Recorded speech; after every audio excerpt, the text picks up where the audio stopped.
di ba nag-end siya para to give way do sa formal session nila sa plenary na pag 3 p.m. Nagsiakyat ang mga amuyong di sabi sa'yo, kaibigan natin yan nasa COMSEC eh. Nagsiakyat at nag-report doon sa kanilang Panginoon, doon sa opisina niya at sabing, wala yun. Ginawa lang ni VP Sarang katawa-tawa ang kanyang sarili. Alam mo yung nandun na sila sa echo chamber nila, na wala na silang pinaniniwalaan na iba, kundi yung sila lang ang magaling. Saan na naman ba galing to, Sir EB? Bang Viva Max ang datingan nitong si Atrasabante. Mamaya ko natin pag-uusapan yan. Meron ho muna tayong mabilis na tanong dito kay Madam Pamela. Ganito ho ba, parang ganito ho ba ang naging tagpo dyan sa opisina netong si Tambaloslos pagkatapos na nangyaring hearing kahapon na dinaluhan nitong si Vice President Sara Duterte?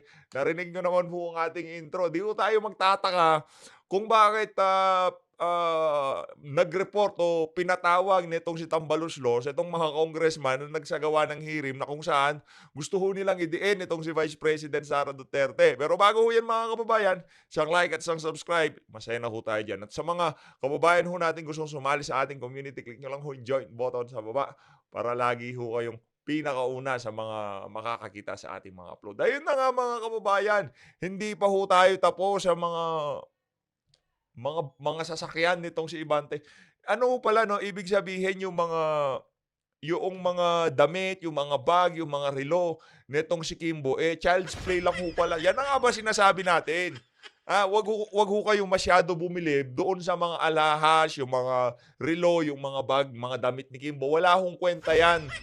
Mga child's play ho yan kung ikukumpara natin dito sa mga matatandang congressman na 'to. Ito ho talaga, ito ho yung mga OG diyan sa House of Representatives. Kumbaga, kung sukatan ng kabusugan pagdating sa pagiging congressman, meron ho bang tatalo diyan sa mga gurang diyan sa House of Representatives? Wala na hong tatalo sa mga ano na yan, sa mga tao na yan. Ano ho ba ang banat nitong si Atrasabante? Naku, kailan ho ba nakuhanan 'to? Baka noong May 27, 2022. Pagkatapos yun, July, bago eleksyon, no? Tapos ng eleksyon, my new baby took the place of my C63S AMG V8. This is a smaller version, 4-cylinder, 301 horsepower, not so fast, but lighter and economical. Still a Benz and an AMG. Hindi natin alam yung mga ganyang klaseng ano. Etong si Lolo Paduano, etong si Lolo Atrasabante lang ho ang merong kakayahang bumili niyan ngayong mga panahon na to. Kaya ho, kung binabatikos niyo ho etong si Kimbo doon sa kanyang mga sinusuot na koloretes, yung kanyang mga accessory sa katawan, wala hong kwenta yan kung ikukumpara sa mga binibili nitong si Atrasabante. Grabe ho, 'di ba? Napakatindi ho nitong si Congressman Atrasabante. Dito naman ho mga kababayan, ito talagang si Sir EB. Saan ho ba nanggagaling itong mga larawan na 'to? Hindi, grabe naman 'yan, sir. Wag niyo hong gawin 'yan. Sabagay, lalaki naman 'yang si Atrasabante kaya kahit magtanggal siya ng damit at ipakita niya yung ano niya, dibdib niya, walang problema 'yan. Pero ang sagwa ho, magdamit nga ho kayo. Yung mga ngayon ho mga kababayan, sa mga nasasakupan, sa mga constituent nitong si Atrasabante, kumusta naman ho ang pamumuhay niyo?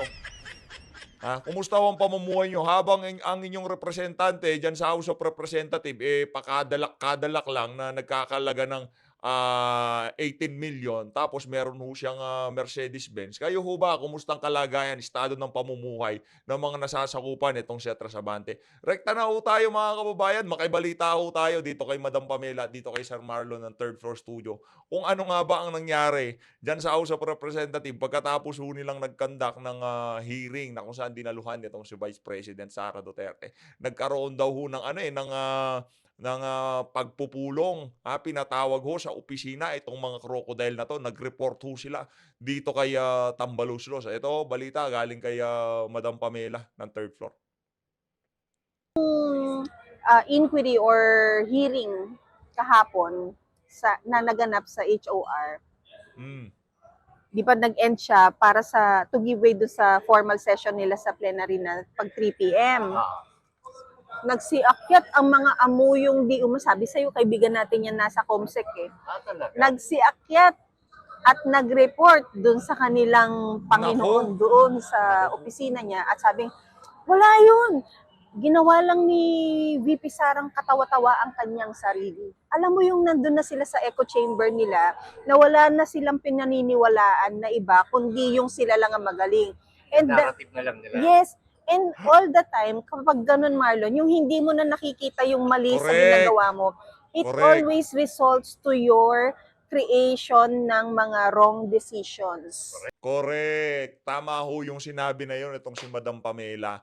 Kahit ho dyan sa Malacanang, ganun ho, meron ho silang bubble doon na kung saan lahat ng nandun sa bubble na yun, ayun lang ho pinapaniwalaan nila. Lahat ho nang nagsasalita doon sa loob ng bubble na yun, yun lang ho mga pinaniniwalaan ng Malacanang. At dyan sa House of Representatives, di naman, dyan sa Senado medyo okay lang, pero yung sa Malacanang, dyan sa House of Representatives, kung paano ho linarawan itong si Madam Pamela, ganun na ganun ho ang nangyayari. Hindi na ho nila tinatanggap yung kritisismo o obserbasyon ng ibang tao na magbibigay ng komento kung ano yung mga pinaggagawa nila dyan. Basta ang kanila, tama yan, kaya nating itakbo to hanggang 2028 at mapapanalo itong si Martin Tambalus Romualdez. Doon ho nakaset ang kanilang utak ngayong mga panahon na to. Galing talaga nitong si Madam Pamela.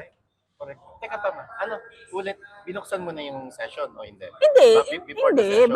Bago mag-session, nagsiakyatan ng mga Okay. yung mga nandun sa inquiry na Yung yun. mga takdog, Yes, yung mga, parang yun nga daw, Vicky, may kumakaw. ginawa na lang daw na katawa-tawa ng isang Sara Duterte ang sarili niya by being there and by, not taking an oath Yung especially. ginamit nilang salita, ginawa katawa-tawa, hindi ba sila nagmukhang katawa-tawa? Kaya naman, ang isa, I believe, no, sino man, Ocho ko. asa na tayo? Yung You were ano, saying? yung mga attack dogs na nagsiakyatan. Tapos, ang sabi Yung ng principal mga attack nila, dogs. nung Panginoon nila, Panginoong Los Dos, Wala lang daw yon. So, ang nagmukha raw katawa-tawa, si VP Sara. Ang totoo, sila ang nagmukhang katawa-tawa sa ginawa Correct. ni VP Sara sa kanila. Kasi- Naisa na naman sila. bago yan, Marlon, they did send an invitation to the Office of the Vice President para siya ay isa sa maging resource person. Witness, hindi resource person. Maging witness. Resource, kasi ang Resource, witness resource. ang Ang dapat witness na ang kailangan nag-oo. mag-oo. Okay. Kaya, Correct. kaya pinanindigan niya na hindi siya mag-oath kasi Resource resource lang person lang ako. siya. Tama. So, they sent the invitation sa OVP but they did not expect for her to be present dun sa inquiry na yon. So, nung Correct. dumating siya, Kasi dalawang sunod-sunod na hearing dyan sa committee ng APRO, hindi ho siya dumalo. Tapos, biglang nagkagulatan. Pati nga ho, media, hindi ready. Di ba? Ang konti lang nung magko-cover ng hearing.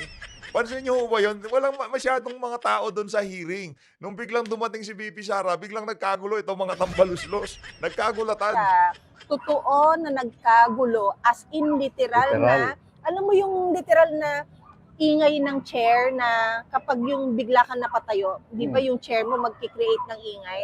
Sa mga Nandiyan kanya-kanyang na si Sahara, ganun nag-create siguro. ng ganong ingay nung nalaman at naitimbre sa kanila na nandito si VP Sara.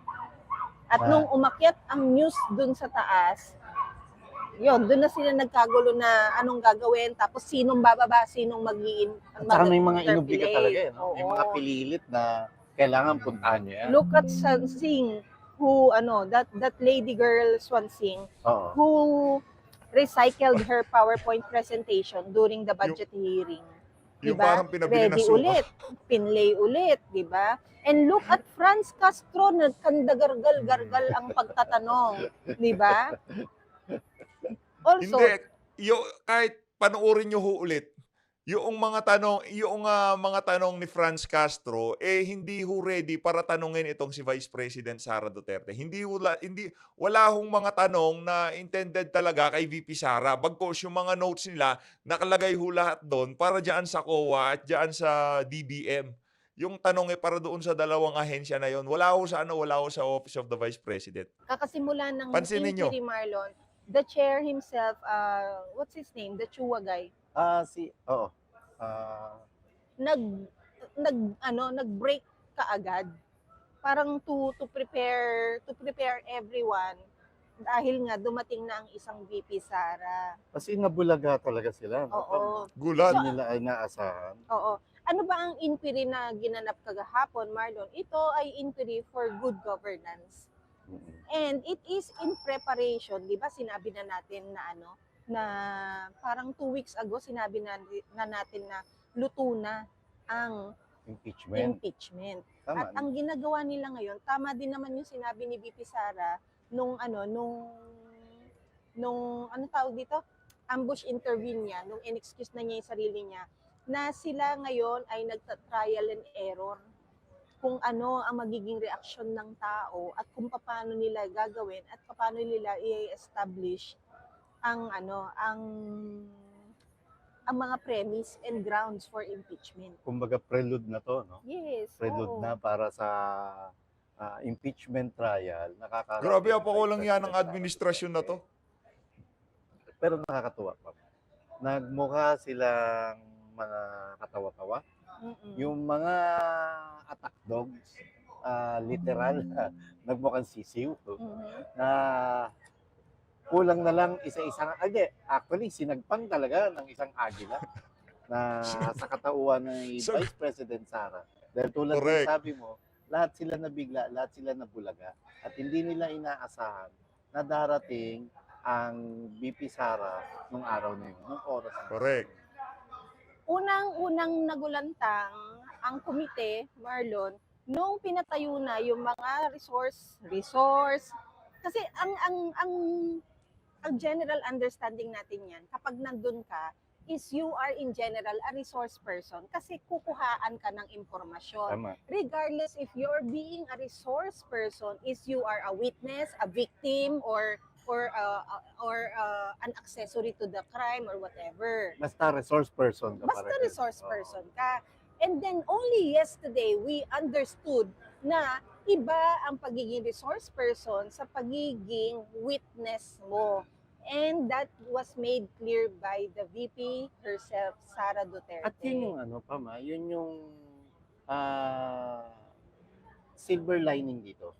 Mm-mm. Kasi isa pang Vice President Sara ang nakapagpalinaw sa ganitong klaseng issue na kahit sa Senado pa, alam natin yan. Pag ikaw inimbita ka, considered as resource person ka. Pero malino naman talaga na malaki ang pinagkaiba pag ikaw ay resource person at isang witness lamang. Correct. Na sasabihin mo lamang yung nalalaman mo.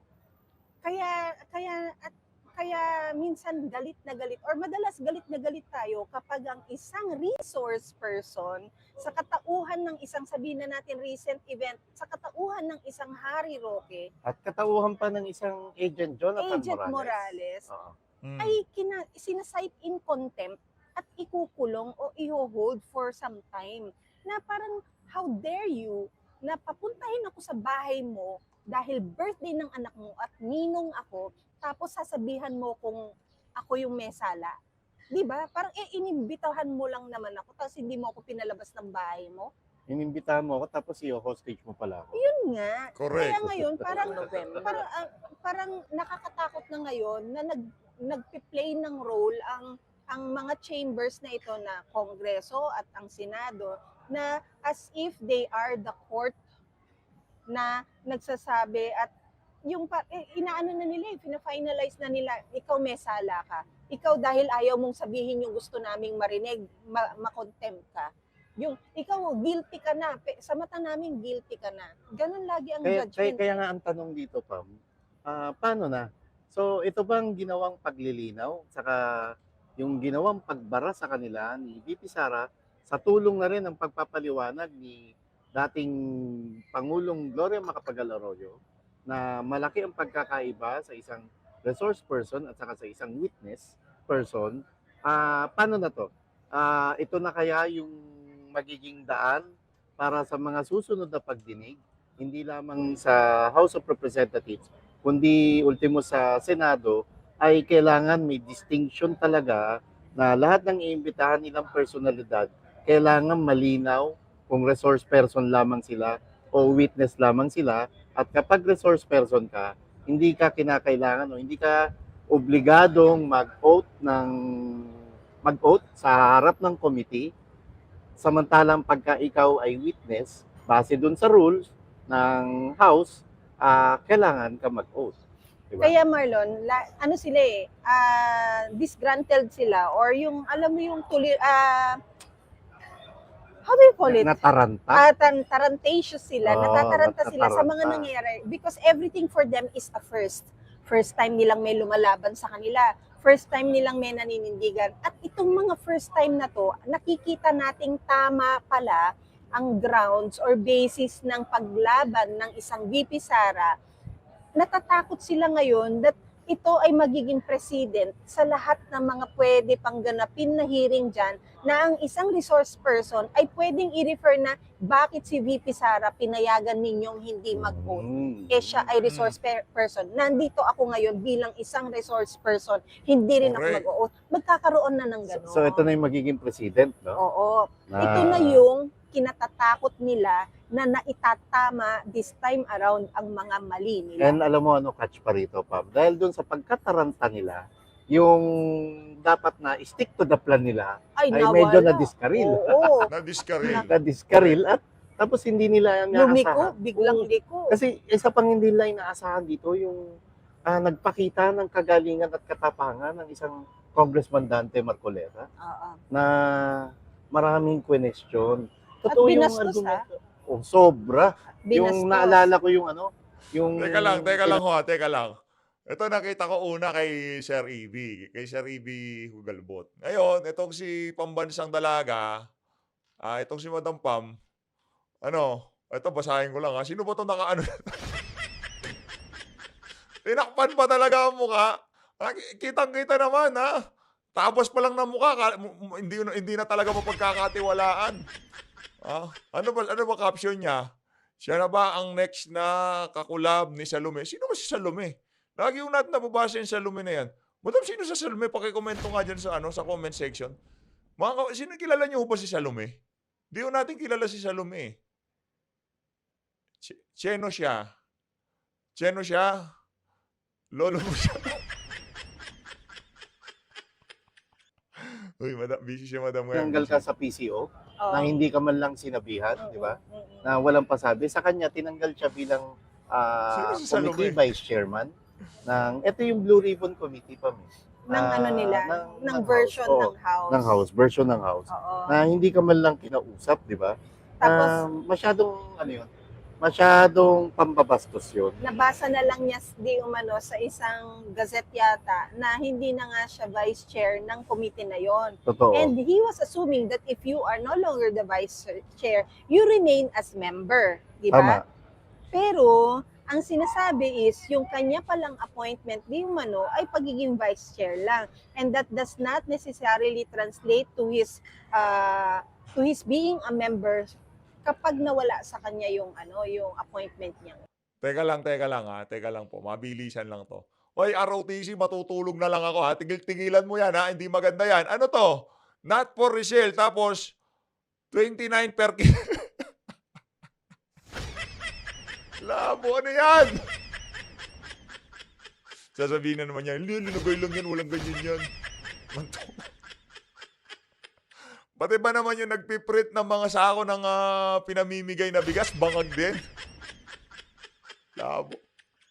Grabe itong administrasyon. Correct. Saka inalimbawa niya, bakit yung kay Speaker Gloria Macapagal-Arroyo? Diba? She remained She a remained member. na naging at deputy. Oo. From deputy, ginawa siyang deputy. Tapos tinanggal ka ng vice chairman, tinanggal ka pa bilang miyembro. Why are we discussing this even if we're talking about Sara Duterte? It's because we want to establish the fact na ganyan sila walang karespeto sa tao, unang-una na, sa posisyon na ibinigay sa kanila at sa proseso nila sa sarili nilang tahanan. At kaya natin Correct. ini-establish yung ganitong klaseng premise, Pamela, kasi 2 days ago, malinaw yung sinabi ni Speaker Martin Romualdez na kailangan dumaan lahat sa proseso at kailangan kilalanin ang prinsipyo ng transparency and accountability. At dahil pinipigilan nyo ang isang Congressman Dante Marcoleta na magsalita, ibig sabihin nito, hindi nyo kinikilala ang sinasabi nyong prinsipyo patungkol sa transparency and accountability. Na inulit naman ng isang Congressman Luistro kahapon yung ganyang linya at yung ine-emphasize nila na ito ay tungkulin ng House, na sila ang merong power of the purse and all. But look, ano na lang it's as simple as sinabi mo pero hindi mo ginagawa. Pilit mong sinasabi pero pilit mong hindi magawa. Okay. So dito, sinabi niya ni Luistro, di ba? Kapangyarihan nila yun, karapatan nila yun bilang miyembro ng Kongreso. At wag daw silang yuyurakan. Wag daw sila yuyurakan. Kung talagang in aid of legislation ang plano nyo, kung bakit naman si Vice President Sara Duterte lamang ang tinutumbok nyo, samantalang malinaw doon sa ginawang pagtatanong ni Congressman Marcoleta sa mga kawani ng Commission on Audit, kung meron pa ba ibang mga government agencies, particular ang mga local government agencies at iba pang mga military offices na may mga intelligence and confidential funds na na-issuehan nila ng disallowances. And hindi masagot ng COA, nataranta rin sila kasi alam na nila na ang premise na nilalatag ni Congressman Marcoleta noong mga oras na yon na kung may mga disallowances din sa iba't iba pang ahensya ng gobyerno, bakit hindi rin sila ipatawag? At bakit nakatuon lamang ang investigasyon ngayon patungkol sa issue ng disallowances sa kay Vice President Sara Duterte? I think COA also were not aware na Nabigla darating sila. ang isang VP Sara. At saka nabigla sila dun sa argumento ni Ni Marcoleta na ang galing pa. ilang ahensya ba Ang ahensya pa ba galing. ng gobyerno ang merong notice Ang of galing, disallowance? nailatag niya yung nung kahit nung mga nakaraang hearing pa, nailatag niya na bakit na nagmamadali kayong busisiin ang isang Vice President Sara patungkol dun sa issue ng disallowances, samantalang August 24 pa lamang inilabas yung isyung yun ng Commission on Audit, And she has tapos 6 meron months. siyang 6 na buwan na para sagutin ito, tapos hindi pa nga nasasagot dun sa partikular na ahensya ng gobyerno na siyang tunay na may karapatan para pagpaliwanagan ni Vice President Sara Duterte, ay ito ang mga attack dogs. Parang ito ang mga attack dogs, parang mga nakakita ng buto na buto na may laman sa katauhan ni Vice President Sara, na lahat yung mga attack dogs gustong sagpangin ang isang VP Sara, at nagpapatunay ito na hindi to in aid of legislation, kundi in aid to para lamang itong investigasyon na to, para lamang sirain, durugin at wasakin ang popularidad ni Vice President Sara Duterte. Marlon, kasi tinanong din si VP Sara during her exit na bakit sa tingin niya na ito ay in preparation for an impeachment process against her dahil sa tatlong salita na nabanggit doon.